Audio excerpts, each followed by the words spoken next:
தமிழ் தடம் நேயர்களுக்கு வணக்கம். நம்மோடு உரையாட ஊடகவியலாளர் திரு கேப்ரியல் இணைந்திருக்காங்க. வாங்க பேசலாம். அதற்கு முன்பாக நம்ம தொடர்ந்து வைக்கக்கூடிய ஒரு கோரிக்கை தான். சப்ஸ்கிரைப் பண்ணிட்டு வீடியோ பாருங்க அப்படின்னு சொல்லிட்டு இருக்கோம். நம்மளுடைய கோரிக்கை ஏற்று பெருந்தன்மையோடு நிறைய பேர் சப்ஸ்கிரைப் பண்ணிட்டு இருக்கீங்க. அவங்களுக்கு பெரிய நன்றிகள். தொடர்ந்து இந்த ஆதரவு நீங்க தமிழ் தடம் சேனலுக்கு கொடுத்துட்டே இருங்க. வாங்க வீடியோக்குள்ள போலாம். வணக்கம். வணக்கம். எப்ஸ்டீன் ஃபைல்ஸ் அமெரிக்காவே அதிர வச்சுக்கிட்டு இருக்கு. நிறைய கான்ஸ்பிரசி, நிறைய புகைப்படங்கள் ரிலீஸ் ஆகுது. அரசியல்லையும் இது அமெரிக்க அரசியல்லையும் பெரிய சலசலப்பை ஏற்படுத்துது. ஸோ நம்ம போன வாரம் பேசியிருந்தோம் எப்ஸ்டீன் ஃபைல்ஸ் தொடர்பாக. அந்த வீடியோடைய கமெண்ட்ல நிறைய கருத்துக்களை மக்கள் தெரிவிச்சிருந்தாங்க. நிறைய விஷயங்களை அவங்களுடைய பார்வையெல்லாம் பதிவு பண்ணியிருந்தாங்க. ஸோ அடுத்த கட்டமாக இன்னும் அதிகமான புகைப்படங்கள் அந்த ஃபைல்ஸ்ல இருந்து ரிலீஸ் ஆயிருக்கு. ஸோ எப்படி பாக்குறீங்க இந்த விஷயம் தொடர்பாக அமெரிக்காவில் என்ன மாதிரியான அரசியல் போயிட்டு இருக்கு? ஸோ அதான் நம்ம அன்னைக்கே பேசின மாதிரி தான். 19ஆம் தேதி டிபார்ட்மெண்ட் ஆஃப் ஜஸ்டிஸ் எல்லா ஃபைல்ஸுமே ரிலீஸ் பண்ணிடுவாங்க அப்படின்ற எதிர்பார்ப்பு இருந்தது. ஏன்னா எப்ஸ்டீன் ஃபைல் டிரான்ஸ்பரன்சி ஆக்ட் படி எல்லா ஃபைல்ஸையும் ரிலீஸ் பண்ணணும் அப்படின்ற உத்தரவு போடப்பட்டிருந்தது. அந்த வகையில் எல்லா ஃபைல்ஸையும் அவங்க ரிலீஸ் பண்ணுவாங்கன்ற எதிர்பார்ப்பு இருந்தது. பட் ரிலீஸ் பண்ணியிருக்காங்க. நிறைய ஃபைல்ஸ் ரிலீஸ் பண்ணியிருக்காங்க. பெரிய குவான்டிட்டி ரிலீஸ் பண்ணியிருக்காங்க. ஆயிரக்கணக்கான ஃபைல்ஸ் ரிலீஸ் பண்ணியிருக்காங்க. ஒட்டுமொத்தமாக பார்த்தோம்னா 3 லட்சம் பக்கங்களுக்கு மேலே பேஜஸ் இருக்கக்கூடிய ஃபைல்ஸை ரிலீஸ் பண்ணியிருக்காங்க. ஆனாலும் முழுமையாக ரிலீஸ் பண்ணல. இன்னும் லட்சக்கணக்கான பேஜஸ் ஒர்த்தான ஃபைல்ஸ் இருக்கு அப்படின்றாங்க. நிறைய டாக்குமெண்ட்ஸ் இன்னும் இருக்கு, எல்லாத்தையும் ரிலீஸ் பண்ண முடியல. ஏன்னா எல்லாத்தையும் ரிவ்யூ பண்ணி பார்த்து எடுத்து ரிலீஸ் பண்ணணும், அது எங்களால் முடியல அப்படின்ற மாதிரி சொல்லியிருக்காங்க. ஸோ ஒரு வகையில் பார்க்கும்போது டிஓஜே சட்டத்தை மீறி செயல்பட்டிருக்காங்க. அவங்க எல்லா ஃபைல்ஸையும் ரிலீஸ் பண்ணும் அப்படின்ற உத்தரவு போடப்பட்ட அப்புறமும் அவங்க முழுமையா ரிலீஸ் பண்ணல. அடுத்த முக்கியமான பிரச்சனை என்னன்னா, ரிலீஸ் பண்ணியிருக்க ஃபைல்ஸையும் பார்த்தோம்னா நிறைய விஷயங்களை கவர் பண்ணியிருக்காங்க. சில ஃபேஸஸை கவர் பண்ணியிருக்காங்க. அதே மாதிரி டெக்ஸ்டையும் பார்த்தோம்னா நிறைய பேஜஸ் அவங்க கவர் பண்ணியிருக்காங்க. வெறும் பிளாக் கலர்ல எம்டி பேஜ் மட்டும்தான் இருக்கு. அதுக்கு அவங்க சொல்ற காரணம் என்னன்னா, விக்டிம்ஸோட டீட்டெயில்ஸ்லாம் நம்ம வெளியே விட்டுற முடியாது. சில நேரங்களில் நம்ம எல்லாத்தையும் ரிலீஸ் பண்ணிட்டோம்னா விக்டிம்ஸ் எல்லாம் பாதிக்கப்படுறதுக்கான வாய்ப்பு இருக்கு. அதே மாதிரி நாட்டோட செக்யூரிட்டிக்கு எதிராக போறதுக்கும் அது வாய்ப்பு இருக்கு. இந்த மாதிரி சில காரணங்கள்லாம் சொல்லி அவங்க ரிலீஸ் பண்ணல. ஸோ அது கொஞ்சம் கோவத்தை ஏற்படுத்தி இருக்கு. பெரிய லெவல்ல நிறைய உண்மைகள்லாம் வெளியே வரும் அப்படின்ற எதிர்பார்ப்பு இருந்தது. ட்ரம்ப் பவருக்கு வர்றதுக்கு முன்னாடி சொன்ன விஷயமும் அதுதான். நாங்க அதிகாரத்துக்கு வந்தாச்சுன்னா எப்ஸ்டீன் ஃபைல்ஸ்லாம் நாங்கள் கம்ப்ளீட்டா ரிலீஸ் பண்ணிடுவோம், எல்லா உண்மையும் வெளியே வந்துடும் அப்படின்ற விஷயங்கள்லாம் அவர் ப்ராமிஸ் பண்ணாரு. ஸோ மக்களுக்கும் அந்த எதிர்பார்ப்பு இருந்தது. பெரிய லெவல்ல நிறைய உண்மைகள் வரும் அப்படின்ற எதிர்பார்ப்பு இருந்தது. அந்த விஷயம் வரல. ரீசெண்டா இப்ப 19ஆம் தேதி ரிலீஸ் பண்ண அந்த எப்ஸ்டீன் ஃபைல்ஸ்ல பார்த்தோம்னா புதுசாக நிறைய போட்டோஸ் ரிலீஸ் பண்ணியிருக்காங்க. மைக்கேல் ஜாக்சனும் எப்ஸ்டீனும் சேர்ந்திருந்த அந்த போட்டோ ரிலீஸ் பண்ணியிருக்காங்க. அப்புறம் கிறிஸ் டக்கர்னு ஒரு ஆக்டர், அவரும் மைக்கேல் ஜாக்சனோட ரொம்ப க்ளோஸா இருந்த ஒரு ஆக்டர் தான். ஸோ அவரோட போட்டோஸும் அப்புறம் சில டாக்குமெண்ட்ஸ்லயும் அவரோட நேம்ஸ் பார்த்தோம்னா வருது. அப்புறம் மிக் ஜாகர்ன்ற ஒரு ஃபேமஸான ஒரு ஆர்டிஸ்ட், ரோலிங் ஸ்டோன்ஸ்ல இருந்தவர். அதுக்கப்புறமும் ரொம்ப ஃபேமஸான ஒரு ஆர்டிஸ்ட், ஒரு லெஜெண்ட்னு சொல்லலாம் அவரை. அவரும் பார்த்தோம்னா அவரோட போட்டோஸ் ரிலீஸ் ஆகுது. அப்புறம் பில் கிளிங்டன் தான் வந்துகிட்டே இருக்காரு எப்ஸ்டீன் ஃபைல்ஸ்ல. ஸோ அவரும் இருக்கிற மாதிரி. அப்புறம் ஒரு ஸ்விம்மிங் பூல்ல அவர் இருக்கிற மாதிரியான ஒரு போட்டோ ரிலீஸ் ஆகுது. எப்ஸ்டீனோட ஒரு கேர்ள் ஃப்ரெண்ட் இருக்காங்க, கீஷ்லின் மேக்ஸ்வெல் அப்படின்ற கேர்ள் ஃப்ரெண்ட். அவங்களும் அந்த ஸ்விம்மிங் பூல்ல இருக்காங்க. அது போக 3ஆவதா இன்னொரு கேர்ளும் இருக்காங்க. அவங்களோட ஃபேஸ் பார்த்தோம்னா கவர் பண்ணப்பட்டிருக்கு. ஸோ இந்த போட்டோ ரிலீஸ் ஆகுது. ட்ரம்போட ஒரு போட்டோ ரிலீஸ் ஆகுது. ட்ரம்போட எக்ஸ் ஒய்ஃபோட இருக்கிற ஒரு போட்டோ ரிலீஸ் ஆகுது. எப்ஸ்டீனோட இருக்காரு. சுத்தி நிறைய கேர்ள்ஸ் எல்லாம் பார்த்தோம்னா பிக்கினில இருக்காங்க. அந்த மாதிரி போட்டோ ரிலீஸ் ஆகுது. அதுக்கப்புறம் இன்னொரு கான்ட்ரோவர்சி என்னன்னா, இந்த விஷயங்கள்லாம் ரிலீஸ் ஆனதுக்கு அப்புறம் ரிலீஸ் பண்றாங்க டிஓஜே. அதுக்கப்புறம் நிறைய டாக்குமெண்ட்ஸ் போட்டோஸ் எல்லாம் அவங்க டெலீட் பண்றாங்க. ரிலீஸ் பண்ணதுக்கு அப்புறம் குறிப்பா ட்ரம்போட அந்த போட்டோவெல்லாம் அவங்க டெலீட் பண்றாங்க. அது பெரிய கான்ட்ரோவர்சியை கிரியேட் பண்ணுது. ஏன் இதெல்லாம் டெலீட் பண்றீங்க, இதெல்லாம் ஃபைல் தானே, எப்ஸ்டீன் ஃபைல் தானே, இது ஏன் டெலீட் பண்றீங்க அப்படின்ற கான்ட்ரோவர்சி வந்து அப்புறம் திரும்பி அதை ரெஸ்டோர் பண்ணிட்டாங்கன்னு நினைக்கிறேன். திரும்ப அதை போட்டாங்கன்னு நினைக்கிறேன். ஸோ இந்த மாதிரி ஏகப்பட்ட குழப்பங்களுக்கு மத்தியில இந்த எப்ஸ்டீன் ஃபைல்ஸ் பார்த்தோம்னா ரிலீஸ் ஆகுது. பட் எல்லாரும் எதிர்பார்த்த அந்த வேலை நடக்கல. ஏதோ பெருசா ஏதோ பயங்கரமா வெடிக்க போகுது அப்படின்ற எதிர்பார்ப்பு இருந்தது. அந்த விஷயம் நடக்கல. ஏன்னா இப்ப சொல்லப்படுற விஷயம் என்னன்னா, எப்ஸ்டீனோட அந்த செயல்பாடுகளால நிறைய பெண்கள் பாதிக்கப்பட்டிருக்காங்க, ஆண்களும் பாதிக்கப்பட்டிருக்கலாம். சிறார்கள், சிறு பெண்கள்லாம் பாதிக்கப்பட்டிருக்காங்க சொல்லப்படுது. ஸோ அப்ப 1000க்கும் மேற்பட்டவர்கள் பாதிக்கப்பட்டாங்க அப்படின்னு சொல்றாங்க. அப்ப 1000க்கும் மேற்பட்டவர்கள் பாதிக்கப்பட்டிருக்காங்கன்னா அந்த பாதிப்பை வெறுமனே எப்ஸ்டீன் மட்டும் ஏற்படுத்தியிருக்க முடியாது. இந்த பணக்காரர்கள் ஏதோ ஒரு வகையில இன்வால்வ் ஆயிருக்கணும். நம்ம போட்டோஸ் எல்லாம் பாக்குறோம்ல, நிறைய பணக்காரர்கள், போட்டோஸ்ல வராத பணக்காரர்களும் இருக்கலாம். ஏன்னா நிறைய போட்டோஸை பிளாக் பண்ணிருக்காங்க, சில பேஜஸையே ஃபுல்லா பிளாக்கா தான் வச்சிருக்காங்க. வந்தவங்களுக்கு அதுக்கும் சம்மந்தம் இல்லாம கூட இருக்கலாம்ல. ஆமா, நிறைய நேரங்கள். ஆமா, பட் முக்கியமான பாயிண்ட் என்னன்னா 1000க்கும் மேற்பட்டவர்கள் பாதிக்கப்பட்டிருக்காங்கன்னா யாரால அவங்க பாதிக்கப்பட்டாங்கன்ற கேள்வி இருக்கு. சோ இவங்க வந்து ஏதோ ஒரு வகையில அந்த பணக்காரர்களுக்காக தான் யூஸ் பண்ணப்பட்டிருக்கணும். சோ அப்ப பணக்காரர்களும் நிறைய பேர் இன்வால்வ் ஆயிருக்கணும். அந்த கனெக்ஷனை இது வரைக்கும் கொடுக்கவே இல்லை. இவங்க பரவலா சொல்றதுன்னா நாங்க இந்த போட்டோஸ் எல்லாம் ரிலீஸ் பண்றதாலேயே இவங்க எல்லாம் குற்றவாளிகள் கிடையாதுன்னு சொல்றாங்க. அது எனக்கு புரிஞ்சுக்க முடியுது. தெரியாம கூட எப்ஸ்டீனை போய் சந்திச்சிருக்கலாம். ஏன்னா எப்ஸ்டீன் வந்து ஒரு பெரிய ஒரு ஃபேமஸான ஒரு மனிதர், பெரிய பணக்காரர், நிறைய பேரை டெய்லி மீட் பண்ணுவாரு. அதான் அவரோட பிசினஸ். சோஷியலைஸ் ஆகி நிறைய பேரோட கான்டாக்ட்ல லிங்க்ல இருக்கிறது அவரோட மெயினான கோர் பிசினஸ். அது ரொம்ப முக்கியம் அவரோட பிசினஸுக்கு, அதுவும் ரொம்ப முக்கியம். ஸோ அப்படி இருக்கும்போது நிறைய பேர் மீட் பண்ணியிருப்பாங்க. ஸோ மீட் பண்ற எல்லாருமே மோசம் நம்ம சொல்ல, பட் இருந்தாலும் 1000க்கும் மேற்பட்ட பேர் பாதிக்கப்பட்டிருக்காங்கன்னு நீ சொல்றீங்க. நீங்க அப்ப யாரெல்லாம் பாதிக்கப்பட்டிருக்காங்க, எதனால பாதிக்கப்பட்டிருக்காங்க, யாரால அந்த பாதிப்பு ஏற்பட்டிருக்கு? அப்கோர்ஸ் நீங்க பாதிக்கப்பட்டவர்களோட டீட்டெயில்ஸ் கொடுக்க வேண்டாம், பட் சம்பந்தப்பட்ட அந்த பெர்பச்சுவேட்டர்ஸ்பாங்கல்ல, அவங்கள நீங்க காட்டணும்ல. ஸோ அப்ப பெரிய பெரிய பணக்காரர்கள்லாம் இதுல இன்வால்வ் ஆனனால டீட்டெயில்ஸ்லாம் வெளியே பெருசா வரமாட்டேங்குது. வெறுமனே ஜஸ்ட் போட்டோஸ், சில டாக்குமெண்ட்ஸ் மட்டும் ரிலீஸ் பண்றதோட ஸ்டாப் பண்றீங்க. இப்ப பார்த்தோம்னா டிஓஜே இன்னும் முழுமையா டாக்குமெண்ட்ஸ் ரிலீஸ் பண்றதுக்கு அவங்க விருப்பப்படல, அவங்க தயங்குறாங்க, அதையும் ரிலீஸ் பண்ண மாட்டேங்கிறாங்க. ஸோ அந்த சிக்கலும் இருக்கு. ஸோ அதனால பார்ப்போம் என்ன நடக்குதுன்னு. இனி வரக்கூடிய நாட்கள்ல இன்னும் நிறைய பேட்சை நாங்க ரிலீஸ் பண்ணுவோம்னு சொல்றாங்க, இன்னும் நிறைய ஃபைல்ஸை ரிலீஸ் பண்ணுவோம்னு சொல்றாங்க. இது அரசியல் ரீதியா ட்ரம்ப்புக்கு ஏதாவது பெனிஃபிட் தருமா? எப்படி பாக்குறீங்க? எனக்கு என்னமோ ட்ரம்ப்புக்கு பிரச்சனை தான் தோணுது. வாய் கொடுத்துட்டாங்க, நாங்க எல்லாத்தையும் ரிலீஸ் பண்ணிடுவோம் அப்படி இப்படின்னு பேசிட்டாங்க, ஆனா ரிலீஸ் பண்ண முடியல. இன்ஃபேக்ட் இப்ப இவங்க இருக்கக்கூடிய இடத்துல இருந்துகிட்டு ரிலீஸ்லாம் பண்ண முடியாது. ஏன்னா இப்ப உலகத்துல இருக்கக்கூடிய மிகப்பெரிய செல்வந்தர்கள்லாம் அங்க போயிருக்காங்க அந்த ஐலண்டுக்கு. எப்ஸ்டீனோட அவங்க க்ளோஸா இருந்திருக்காங்க. எல்லாருக்கும் ஏதோ ஒரு வகையில ஒரு லைன் ஆஃப் கம்யூனிகேஷன் இருந்திருக்கு எப்ஸ்டீனோட. இப்ப ஆச்சரியமான விஷயம் என்னன்னா, நாம் சாம்ஸ்கி ஒரு பெரிய ஒரு இன்டெலெக்சுவல், அவர் ஒரு லெப்டிஸ்ட், அவரு முதலாளித்துவத்தை எதிர்க்கக்கூடியவர், பவர் ஸ்ட்ரக்சர் இருக்குல்ல, இங்க இருக்கக்கூடிய பவர் ஸ்ட்ரக்சர், இங்க இருக்கக்கூடிய எலிட்டிசம்லாம் எதிர்க்கக்கூடியவர். அவரு எப்ஸ்டீனோட ரொம்ப க்ளோஸா இருந்திருக்காரு. அதுதான் சும்மா ஒரு தடவை 2 தடவை மீட் பண்ணதில்லை. எப்ஸ்டீனோட ரெகுலர் கரஸ்பாண்டன்ஸ்ல அவர் இருந்திருக்காரு. ரெகுலரா எப்ஸ்டீனும் சாம்ஸ்கியும் கான்டாக்ட்ல இருந்திருக்காங்க. பினான்சியல் டிரான்சாக்ஷன் நடந்திருக்கு. சாம்ஸ்கிக்கு எப்ஸ்டீன் கையில இருந்து வேற ஏதோ சோர்ஸ் வழியா $2.25 லட்சம் போயிருக்கு, $250,000 போயிருக்கு. ஸோ சாம்ஸ்கி பார்த்தோம்னா பெரிய கிளைமேட் சேஞ்ச் பத்தி பேசக்கூடிய ஆளு, கிளைமேட்டை வந்து நம்ம பாதுகாக்கணும் இதெல்லாம் பேசக்கூடியவர். பார்த்தா பிரைவேட் ஜெட்ல போயிருக்காரு, எப்ஸ்டீனோட டிராவல் பண்ணியிருக்காரு. இதுவும் அவரு செஞ்சிருக்காரு. ஸோ பவர் ஸ்ட்ரக்சரை விமர்சிக்கக்கூடிய ஒருத்தர், எலிட்டிசமை விமர்சிக்கக்கூடிய ஒருத்தர், இந்த குரூப்ல அவர் க்ளோஸா இருந்திருக்காரு. இது எதுக்கு சொல்றேன்னா, நம்ம யாரெல்லாம் எதிர்பார்க்க மாட்டோமோ அவங்கெல்லாம் அங்க இருக்காங்க. இப்போ மைக்கேல் ஜாக்சன், கிறிஸ் டக்கர்லாம் இருக்காங்கன்னா, மிக் ஜாகர் இருக்காங்கன்னா, அதெல்லாம் நம்ம புரிஞ்சுக்க முடியுது. ஏன்னா அவங்களாம் செலிபிரிட்டிஸ். ஏன்னா மோஸ்ட்லி பார்த்தோம்னா இப்ப எப்ஸ்டீன் பண்ற வேலை என்னன்னா, அவரு ஒரு பெரிய ஒரு நெட்வொர்க் வச்சிருக்காரு. எல்லாருக்கும் அவரோட க்ளோஸா இருக்கணுன்ற விருப்பம் இருக்கு, பெரிய பெரிய பணக்காரர்கள். ஏன்னா அது ஒரு மாதிரி ஒரு நெட்வொர்க்கிங் குரூப் மாதிரி. அது இப்ப பில்கேட்ஸோட எப்ஸ்டீனுக்கு கனெக்ஷன் இருக்கு. அதே மாதிரி இலான் மஸ்க் அங்க வரலனாலும் இலான் மஸ்கோட கூட அவருக்கு லிங்க் இருக்கு. இலான் மஸ்க் அவரால் ரீச் பண்ண முடியுது. அப்புறம் இவர் இந்த கூகுளோட கோ ஃபவுண்டர், பெரிய பெரிய பில்லியனியர்ஸ்லாம் பார்த்தோன்னா நெட்வொர்க்ல இருக்காங்க. ஸோ அவங்க ஒரு இடத்துக்கு வராங்கன்னா ரிலாக்ஸ் பண்றதுக்கு அங்க வராங்க. ஸோ ரிலாக்ஸ் பண்ணும்போது அங்க நெட்வொர்க்கிங் நடக்குது, மற்றவங்கள மீட் பண்ண முடியுது. ஸோ அப்ப பணக்காரர்கள் அந்த இடத்துக்கு நீங்க அசம்பிள் பண்றீங்கன்னா அவங்களை என்டர்டெயின் பண்ற விஷயங்கள்லாம் இருக்கணும். அப்ப பணக்காரர்கள் வீட்டுல என்ன பண்ணுவாங்க, யூடியூப்லாம் பார்க்கும்போது மைக்கேல் ஜாக்சனை பார்ப்பாங்க, மிக் ஜாகரை பார்ப்பாங்க. அப்ப மைக்கேல் ஜாக்சனை உள்ள கொண்டு வா, மிக் ஜாகரை உள்ள கொண்டு வாங்க, கிறிஸ் டக்கரை உள்ள கொண்டு வாங்க. அப்கோர்ஸ் மைக்கேல் ஜாக்சன் அங்க அந்த ஐலண்டுக்கு போனதுக்கான எந்த ப்ரூஃப்மே இல்லை. அவர் ஏதோ ஒரு இடத்துல அந்த சேர்ந்து ஒரு போட்டோ எடுத்திருக்காங்க. இன்ஃபேக்ட் இப்போ மைக்கேல் ஜாக்சன் சைட்ல இருந்து சொல்லப்படுற விஷயம் என்னன்னா, அந்த ஒரு போட்டோ கூட இவரா எதிர்ச்சியா அங்க உள்ள வந்து இன்வால்வ் ஆனதான் சொல்றாங்க. ஸோ மைக்கேல் ஜாக்சன் ஐலண்டுக்கு வரல.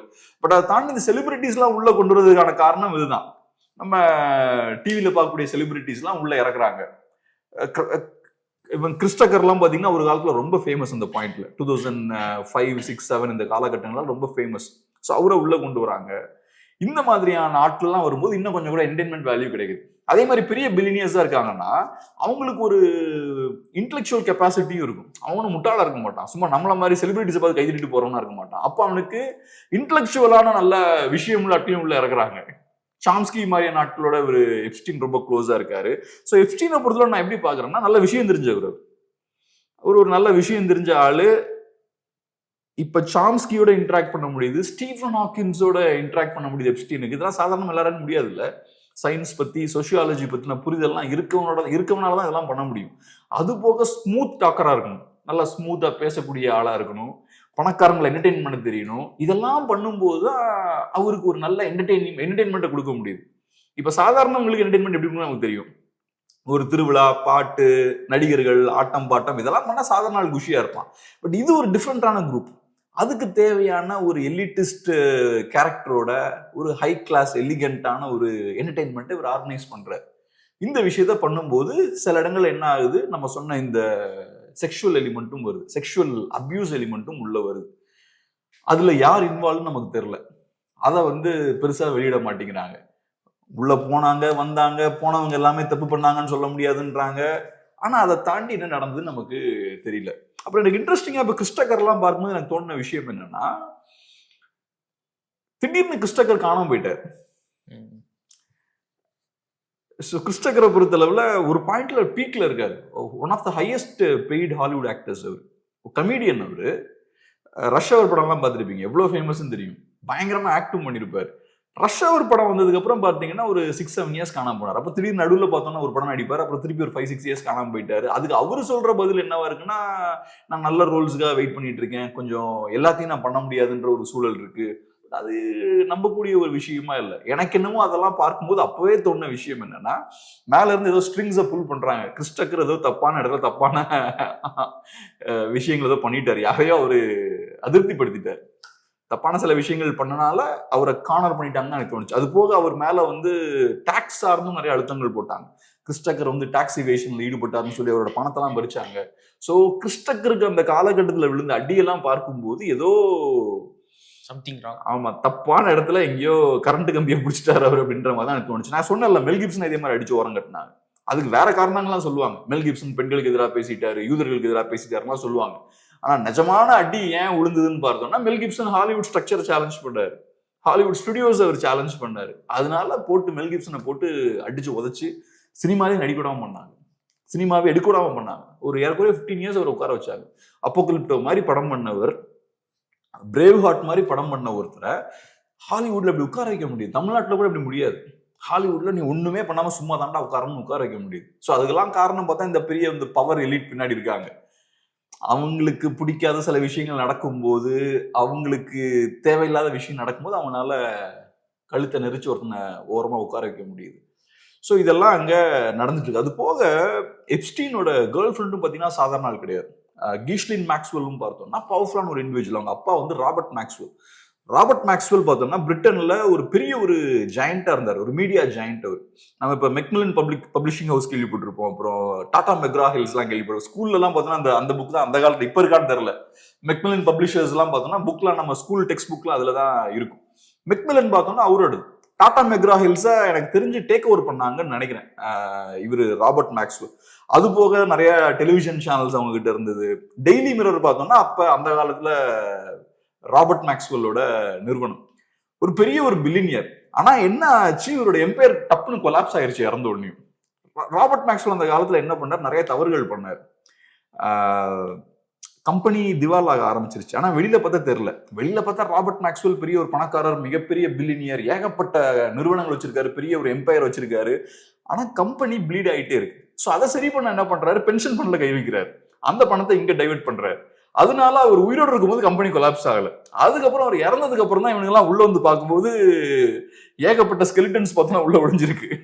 அதுக்கப்புறம் கம்பெனி டம்முன்னு கொலாப்ஸ் ஆகுது. அது அப்ப பிகெஸ்ட் ஃப்ராட். 80s எண்ட்ல 90s பிகினிங்ல பார்த்தோம்னா பிகெஸ்ட் ஃப்ராட் இன் பிரிட்டன். ஏறக்குறைய 1 பில்லியனுக்கும் மேல நஷ்டம் ஏற்படுது, கடன் இருக்கு அவருக்கு. அதுக்கப்புறம் அவரோட பசங்களும் பார்த்தோம்னா பேங்க்ரப்ட் ஆயிடுறாங்க. ஸோ கீஸ்லின் மேக்ஸ்வெல் பார்த்தோம்னா இந்த ராபர்ட் மேக்ஸ்வெல்லோட டாக்டர். இதை ஏன் நான் சொல்றேன்னா, ஒரு மிகப்பெரிய ஒரு பில்லியனியரோட ஒரு மகளா நீங்க இருக்கும்போது உங்களுக்கு பெரிய கான்டாக்ட் இருக்கும். எப்படி எப்ஸ்டீனுக்கு பெரிய பெரிய கான்டாக்ட்ஸ் இருக்கோ அதே மாதிரி இந்த அம்மாவுக்கும் நிறைய கான்டாக்ட்ஸ் இருக்கும். அதனாலதான் எப்ஸ்டீன் வந்து அந்த அம்மாவோட க்ளோஸா இருக்காரு, அந்த அம்மாவோட ரிலேஷன்ஷிப்ல இருக்காரு. ஸோ அப்படி இருக்கும்போது அவங்களோட கான்டாக்ட்ஸும் உள்ள வரும். ரெண்டு பேருமே நல்ல மேட்ச் அப். ஸோ அவங்க ரெண்டு பேருமே ஸ்டார்டிங்ல இருந்தே பணக்காரர்களை எப்படி டீல் பண்ணும், பணக்காரர்களுக்கு என்ன தேவை, அந்த விஷயத்த நல்லா ஸ்பெஷலைஸ் பண்ண கேரக்டர். இப்போ அந்த அம்மா ஜெயில இருக்காங்க, எனக்கு தெரிஞ்சு ஒரு 2 வருஷமா ஜெயில இருக்காங்கன்னு நினைக்கிறேன், 2-3 வருஷமா ஜெயில இருக்காங்க கீஸ்லின் மேக்ஸ்வெல். நிறைய அந்த பணக்காரர்கள் பார்த்தீங்கன்னா பெரிய இடத்துல இருந்து கீழே விழுந்திருப்பாங்கல்ல, அவங்க பெரிய பணக்காரனா இருந்து கீழே விழுந்தவங்க நிறைய நேரங்கள் என்ன பண்ணுவாங்கன்னா ஷார்ட்கட்ல பணம் சம்பாதிக்கிறதுக்கு இறங்கிடுவாங்க. ஏன்னா அவங்களுக்கு தெரியும் ஒரு காலத்துல நம்ம பெரிய ஆளா இருந்தோம், இப்ப எவனும் மதிக்க மாட்டான். ஆமா, இப்ப எவனும் மதிக்க மாட்டேங்கிறான். ஆனா உன்னோட அந்த பழைய டைட்டிலுக்கு ஒரு வேல்யூ இருக்கு. ஸோ அதை யூஸ் பண்ணி ஷார்ட்கட்ல பணம் சம்பாதிக்க ஆரம்பிப்பாங்க. ஜென்டில்மேன் ஒரு சீரிஸ் இருக்கு பாத்துக்கீங்களா, கை ரிச்சி வந்து டைரக்ட் பண்ணாரு. கை ரிச்சி சூப்பரான டைரக்டர். அவர் இந்த சீரீஸை டைரக்ட் பண்ணார். அந்த சீரீஸே பாத்தீங்கன்னா பிரிட்டன்ல நிறைய பழைய இந்த ராயல் ஆட்கள்லாம் இருக்கானுங்க. அவங்களுக்கு பாத்தீங்கன்னா இந்த பெரிய பழைய மாளிகைகள் இதெல்லாம் கையில இருக்கு. ஆனா உள்ள போய் அவங்களோட பினான்சியல் கண்டிஷன் பார்த்தீங்கன்னா ரொம்ப மோசமா இருக்கும். ஏன்னா பெரிய இன்கம் இருக்காது, பழைய அந்த கெத்து இருக்கும், கொஞ்சம் இந்த மாதிரி லேண்ட், அப்புறம் பெரிய அந்த மாளிகைகள் கேஸ்லாம் அவங்க கையில இருக்கும். ஆனா இன்கம்னு பார்த்தா ஒன்றும் இருக்காது. ஸோ இவங்களை யார் யூஸ் பண்றது, இந்த ட்ரக் மாஃபியாலாம் இவங்களை யூஸ் பண்றது, இவங்களை யூஸ் பண்ணி அவங்களோட ட்ரக் ஆப்ரேஷன்லாம் நடத்துறது. ஏன்னா இவங்களுக்கு சொசைட்டில ஒரு இமேஜ் இருக்குல்ல, அந்த இமேஜ் டைட்டில்லாம் இருக்கு, அதை யூஸ் பண்ணி அவங்க பண்ணுவாங்க. நல்லா காமெடி ஆக்சுவலா, ரொம்ப நல்லா இருந்தது. ஜென்டில்மேன் அப்படின்ற ஒரு சீரீஸ், ஒரு சீரீஸ் தான் வந்தது, அதுக்கப்புறம் செகண்ட் சீரீஸ் வரல. இதுவும் அதே மாதிரி தான். இந்த அம்மாவும் கீஸ்லின் மேக்ஸ்வெல்லும் பார்த்தோன்னா ஒரு காலத்துல பெரிய இடத்துல இருந்த ஃபேமிலி. ஸோ ஃபேமிலி கம்ப்ளீட்டா கொலாப்ஸ் ஆகுது. இந்த அம்மாவுக்கு அந்த பழைய கான்டாக்ட்ஸ் இருக்கு, அந்த பழைய ஒரு ஒரு ஒரு அந்த எலிட்டிஸ்ட் கல்ச்சர் தெரியும் உங்களுக்கு. ஸோ கரெக்டா அது எல்லாத்தையும் யூஸ் பண்ணி தவறான வழியில இவரோட சேர்ந்து சம்பாதிக்க ஆரம்பிக்கிறாங்க. ஸோ இப்போ எம்பையர் ஃபுல்லா கொலாப்ஸ் ஆகுது ஒரு பாயிண்ட்ல. நம்ம போன தடவை ஒரு வீடியோ போட்டிருந்தோம், அந்த வீடியோ கீழே ஒரு கமெண்ட் வந்துருச்சு, ஸ்டான்லி குப்ரிக்கோடைய ஐஸ் ஒயிட் ஷர்ட் அந்த படத்தை பாக்குற மாதிரியே இருக்கு நீங்க சொல்றதெல்லாம் அப்படின்ற மாதிரி ஒரு கமெண்ட் வந்துருச்சு. அந்த படத்தை பார்த்தவங்களுக்கு தெரியும், மேபி அப்படிதான் இது நடந்திருக்குமா, எப்படி பாக்குறீங்க? ஆமா, ஐஸ் ஒயிட் ஷர்ட் நல்ல படம், அது பெரிய ஹிட் ஆகல அன்பார்ச்சுனேட்லி. கடைசி படம் நினைக்கிறேன் குப்ரிக்கோடைய. எப்படி குப்ரிக்கோடைய கடைசி படம் நினைக்கிறேன் அது ஐஸ் ஒயிட் ஷர்ட். அப்படியா? கடைசி படம் அது? அப்படிதான் நினைக்கிறேன். ஆனா கண்டிப்பா லேட்டஸ்ட் எடுத்த படம், கடைசியா தான் அவர் எடுக்கிறாரு. டாம் க்ரூஸ் ஒரு படம் தான் பண்ணிருக்காருன்னு நினைக்கிறேன். அந்த படமும் பார்த்தோம்னா எலிட்டோட இரட்டை முகத்தை காட்டுற படம் தானே லிட்டரலா. பெரும் பணக்காரர்கள் சொசைட்டிக்கு வேற மாதிரி இருப்பாங்க, பிஹைண்ட் த ஸ்கிரீன் வேற மாதிரி இருப்பாங்க. நிஜமாவே முகமூடி போட்டுதான் இருப்பாங்க, அவங்களோட ஒரிஜினல் முகத்தை காட்ட மாட்டாங்க. ஸோ அதை வந்து காட்டக்கூடிய படம். இங்கேயும் அதே மாதிரிதான். நம்ம வெளியில பார்க்கும்போது இந்த பணக்காரர்கள் ஒரு ஸ்டைலா பேசிட்டு எடுத்துக்கிட்டு ரொம்ப ரெஸ்பெக்டபிளான ஆட்களா இருக்கிறது, பேக்ரவுண்ட்ல பார்த்தோம்னா வேற ஒரு கம்ப்ளீட்டா டிஃப்ரெண்டான ஒரு லைஃப் அவங்களுக்கு இருக்கு, வேற ஒரு கல்ச்சர் இருக்கு. இப்போ பில்கேட்ஸ்லாம் நீங்க பாத்தீங்கன்னா 20 இயர்ஸ்க்கு முன்னாடிலாம் அவருக்கு ரொம்ப ரொம்ப ரொம்ப கிளீன் இமேஜ் தான் இருந்தது. பில்கேட்ஸ் தான் ஒரு ரொம்ப தகுதியான ஒரு மனிதர் அப்படின்ற மாதிரி தான் அவர் பார்க்கப்பட்டார். இப்ப பாருங்க அவரோட இமேஜ் வந்து பாத்தீங்கன்னா நிறைய இடங்கள்ல உடஞ்சிருச்சு. ஒண்ணு அவரு பயங்கரமான ஒரு கான்ஸ்பிரசி பண்ணிட்டு இருக்காருன்ற ஒரு இமேஜ் போயிட்டு இருக்கு. இந்த வேக்சின் பிஸ்னஸ்ல எல்லாம் அவர் ஈடுபடுறதுனால வேக்சின்ஸை ப்ரொமோட் பண்றதுக்காக சில தவறான விஷயங்கள்லாம் பண்றாரு அப்படின்ற விஷயம் நடந்துட்டு இருக்கு. அது ஓகே, பிசினஸ் சைடுன்னு கூட அதை வச்சுக்கலாம். இன்னொன்னு பர்சனலா அவரோட இமேஜ் பார்த்தோம்னா ரொம்ப டேமேஜ் ஆயிடுச்சு. அவர் ஒய்ஃப் டிவோர்ஸ் பண்ணிட்டாங்க. மெலிண்டா கேட்ஸ் நினைக்கிறேன், அவங்க டிவோர்ஸ் பண்ணிட்டாங்க. அவங்களும் அவர் மேல நிறைய குற்றச்சாட்டுகள்லாம் வச்சிருக்காங்க. இந்த மாதிரி எப்ஸ்டீன் கிட்ட நிறைய சிக்கல்கள் இருக்குன்னு தெரிஞ்சும் அவர் எப்ஸ்டீனோட க்ளோஸா இருந்தாரு. ஸோ அதுவும் இந்த டிவோர்ஸுக்கு ஒரு முக்கியமான காரணம் அப்படின்ற மாதிரி சொல்றாங்க. அப்புறம் பில்கேட்ஸ் அதை நான் பண்ண பெரிய தவறுலாம் சொல்லிட்டாரு. பட் இருந்தாலும் இது ஒரு பெரிய பிளாக் மார்க் தான். ஸோ பர்சனல் லெவல்லையும் பார்த்தோம்னா பில்கேட்ஸுக்கு வந்து அஃபேர் இருக்கிற விஷயம் வெளில வந்தது. அஃப்கோர்ஸ் இப்போ பில்கேட்ஸே பிளாக்மெயில் பண்ணாரு எப்ஸ்டீன் ஒரு பாயிண்ட்ல. அந்த நியூஸ் பார்த்தோன்னா 2017 வந்தது, வால் ஸ்ட்ரீட் ஜேர்னல்ல ரிலீஸ் ஆச்சு. பில்கேட்ஸுக்கு ஒரு ரஷ்யன் பிரிட்ஜ் பிளேயர் பார்த்தோம்னா கேர்ள் ஃப்ரெண்டா இருந்தாங்க 2010-11 இந்த பீரியட்ல. அந்த விஷயம் வந்து இவருக்கு தெரிய வருது, எப்ஸ்டீனுக்கு ஏதோ ஒரு கனெக்ஷன் வழியா வருது. அதுக்கப்புறம் அதை வச்சு பிளாக்மெயில் பண்ணியிருக்காரு பில்கேட்ஸை. ஸோ பார்த்துக்கோங்க அப்ப எப்படி இருக்கான்னு பாருங்க. இந்த ஆளு ஒரு பயங்கரமான ஒரு நரி தான். ஒரு பணக்காரன்ட்ட போய் இந்த வேலையெல்லாம் பண்ணணும்னா சாதாரண விஷயம் கிடையாது.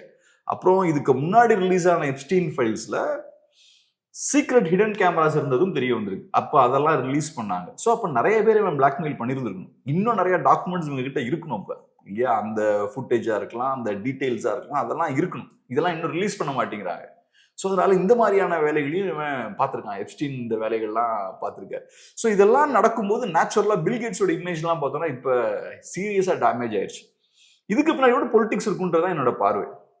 இப்ப நீங்க நம்ம ஊரே எடுத்துக்கிட்டீங்கன்னா காங்கிரஸை பேக் பண்றதுக்கு சில செட் ஆஃப் முதலாளிகள் இருந்தாங்க. இந்த பழைய முதலாளிகள் எல்லாம் பாத்தீங்கன்னா காங்கிரஸை பேக் பண்ணி பெரிய ஆளானவங்க. இன்னைக்கு அதானி அம்பானிஸ் எல்லாம் இருக்காங்க, இவங்க எல்லாம் இன்னைக்கு ஃபேமஸா இருக்காங்க, ஓரளவுக்கு பிஜேபியோட அலைன் ஆகி போறாங்க. அந்த காலத்துல அதே மாதிரி பழைய முதலாளிகள் இருந்தாங்க, அவங்க எல்லாம் பாத்தீங்கன்னா காங்கிரஸோடய சேர்ந்து டிராவல் பண்ணுவாங்க. அதே மாதிரி யூஎஸ்லயும் யூஎஸ் ஒரு லிபரல் கண்ட்ரியா இருந்தது இல்ல, அப்ப பில்கேட்ஸ் மாதிரியான முதலாளி ரொம்ப பவர்ஃபுல்லா இருந்தார். இன்னைக்கு யூஎஸ் மாறுது, யூஎஸோட கேரக்டரே மாறுது. ஸோ பில்கேட்ஸ் மாதிரியான பணக்காரரோட முகம் பார்த்தோம்னா பிளான் பண்ணி அடிச்சு காலி பண்ணப்படுதுன்னு பாக்குறேன். அந்த இதுக்கு முன்னாடி ரொம்ப அழகா மெயின்டைன் பண்ணப்பட்ட அந்த ஃபேஸ், அந்த இமேஜ் இன்னைக்கு உடைக்கப்படுது. இன்னைக்கு பாருங்க, இலான் மஸ்க்கு இது நடக்க மாட்டேங்குது, ஆரக்கிளோட சிஇஓக்கு இது நடக்க மாட்டேங்குது, எலிசனுக்கு நடக்கலையே. ஸோ கன்சர்வேட்டிவ் பிசினஸ் மேன்லாம் ஓரளவுக்கு சேஃபா தான் இருக்காங்க. பட் இங்க பார்த்தோம்னா இந்த பிசினஸ் மேன் பார்த்தோம்னா அடிச்சு டார்கெட் பண்ணப்படுறாங்க. கூகுள் ஒரு கோஃபவுண்டர்லாம் அந்த மாதிரியான ஆள் தான், அவருமே டெமோக்ராட் அவருமே. ஸோ அது நடக்குது. ஸோ அதனால இப்போ இது வந்ததுக்கு அப்புறம் பார்த்தோம்னா நிறைய பேரோட இமேஜ் உடஞ்சிருக்கு. சாம்ஸ்கியா இருக்கலாம், பில் கேட்ஸா இருக்கலாம், பில் கிளின்டனா இருக்கலாம். பில் கிளின்டனுக்கு ஏற்கனவே அவர் அடிச்சு சின்ன பெண்ணமாக்கிட்டாங்க அவரை. இப்போ இது ஒன்றும் பெருசாக அவரை டேமேஜ் பண்றதுக்கு இல்லை. ஏற்கனவே மோனிகா லெவின்ஸ்கி இஷ்யூலலாம் அவர் மாட்டியிருக்காரு. ஸோ அதனால அமெரிக்கன் பொலிட்டிக்ஸ்ல பெரிய ஒரு சீரியஸான இம்பாக்ட் ஏற்படுத்தியிருக்கு. இது ட்ரம்ப்புக்குமே டேமேஜிங் தான். ஏன்னா இப்போ டெமோக்ராட்ஸ் ஸ்ட்ராங்கா கேட்குறாங்க, என்னெல்லாமோ பேசுனீங்களே இப்போ எல்லாத்தையும் ரிலீஸ் பண்ணுங்கன்றாங்க. இவங்க இல்லை, ரிலீஸ் பண்ணா நேஷனல் செக்யூரிட்டிக்கு பிரச்சனை வர்றதுக்கான வாய்ப்பு இருக்கு, சில சென்சிட்டிவான இன்ஃபர்மேஷன் வெளில வர்றதுக்கான வாய்ப்பு இருக்குன்றாங்க. பட் மக்கள் அதை எதிர்பார்ப்பாங்கல்ல. நான் சொன்ன மாதிரி விக்டிம்ஸ் 1000 பேர் இருக்காங்கன்னா விக்டிமைசர் கண்டிப்பா ஒரு 10,000 பேர் இருக்கணும், இல்லாட்டி நிறைய பணக்காரங்களாவது இருக்கணும் கண்டிப்பா. விக்டிம்ஸே 1000 பேர் இருக்காங்கன்னா 1000க்கும் மேற்பட்டவர்கள். பட் அது இங்க நடக்கல. நீங்க விக்டிம்ஸ் இருக்காங்கன்றீங்க, சில பேர் அங்க போனாங்க வந்தாங்கன்னு கதை சொல்றீங்க. ஆனா யார் விக்டிமைசர், தப்பு பண்ணவன் யாருன்னு ஒரு இடத்துல கூட சொல்லல.